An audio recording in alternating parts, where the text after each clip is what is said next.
Tune in to Consumer Matters with consumer champion and legal expert Dean Dunham on The Wireless from Age UK, or find us at www.ageuk.org.uk and on DAB Radio. Well, it's now time to hear our consumer horror story of the week. And this week, Fred Coleman from London has written in with his story about a nightmare builder.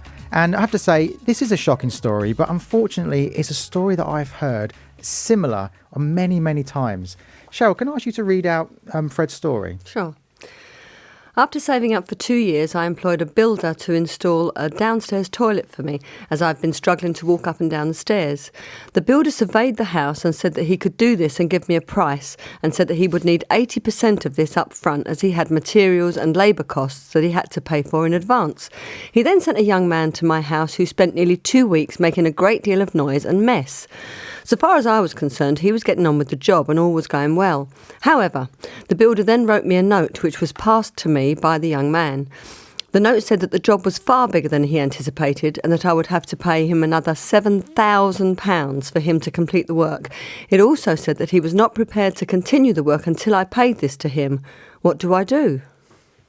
Well, there you have it. I mean, again, as I said, I've heard similar stories to this so many times. It happens too often. We've all seen the programmes on TV as well, the rogue builder type of programmes, and it happens. What do you think about this, Cheryl?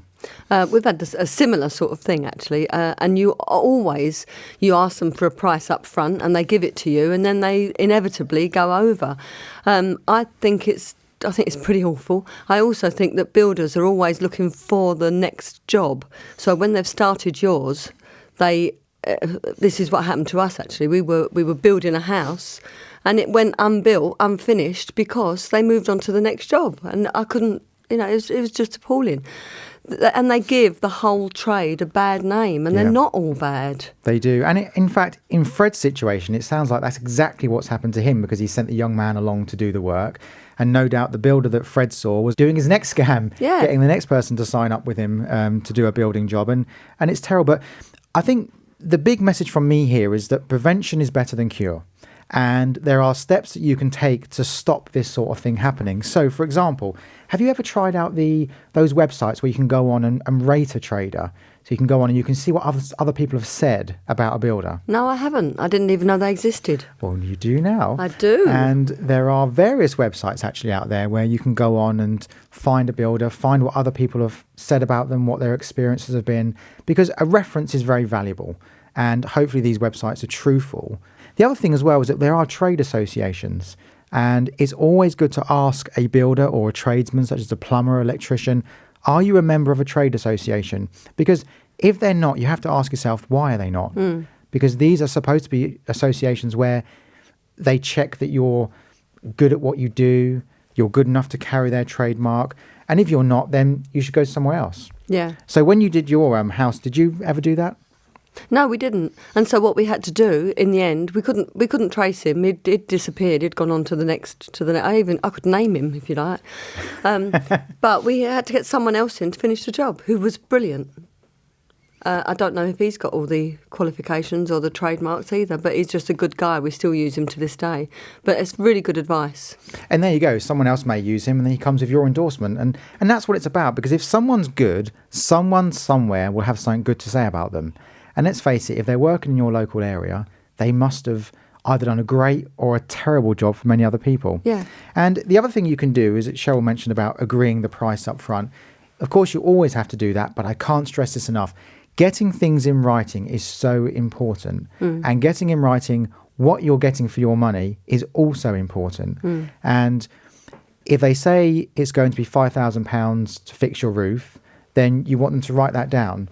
Now, I always say contracts are a good thing to do, but of course for non-lawyers, you don't want to go to a lawyer and pay for a contract. On my website, youandyourrights.co.uk, we have free templates for that. There are various other websites that do the same thing as well. The internet can be a good thing for this type of thing, so it's worth doing. But again, I can't stress enough, do not ever get a builder without getting it in writing, checking if he's a member of any kind of trade association, and searching the net to see if anyone has said anything else about him. Because one of the things about the internet is that people do like to go on the internet and talk about things. Yeah. There's forums.